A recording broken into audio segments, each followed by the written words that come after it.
ഒറ്റപ്പാലം കണ്ണിയമ്പുറത്ത് പട്ടാപ്പകൽ നടന്ന കവർച്ച സംബന്ധിച്ച് അന്വേഷണം വ്യാപിപ്പിച്ച് പോലീസ്. ഷൊർണൂർ ഡിവൈഎസ്പി KC വിനുവിന്റെ നേതൃത്വത്തിൽ പ്രത്യേക സംഘമാണ് കേസ് അന്വേഷിക്കുന്നത്.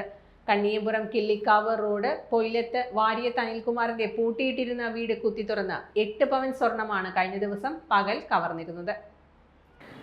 വീട്ടിൽ ഡോഗ് സ്ക്വാഡും വിരലടയാള വിദഗ്ധരും സയന്റിഫിക് സംഘവും പരിശോധന നടത്തി തെളിവെടുത്തു. പ്രദേശത്തെ നിരീക്ഷണ ക്യാമറകൾ പോലീസ് പരിശോധിച്ചെങ്കിലും കൃത്യമായ സൂചന ലഭിക്കുന്ന ദൃശ്യങ്ങൾ ലഭ്യമായില്ല.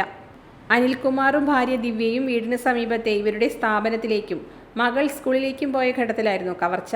ദിവ്യ ഉച്ചയ്ക്ക് വീട്ടിൽ തിരിച്ചെത്തിയപ്പോഴാണ് മുൻവശത്തെ വാതിൽ കുത്തി തുറന്ന നിലയിൽ കാണപ്പെട്ടത്. വീട്ടിലെ കിടപ്പുമുറിയിൽ അലമാരയിൽ സൂക്ഷിച്ചിരുന്ന സ്വർണമാണ് കവർച്ച ചെയ്യപ്പെട്ടത്. Time kids pre school, Mannannur road, Vaniyamkulam. Dot view news. കാഴ്ചകളാണ് ലോകം, കണ്ടു തുടങ്ങുക.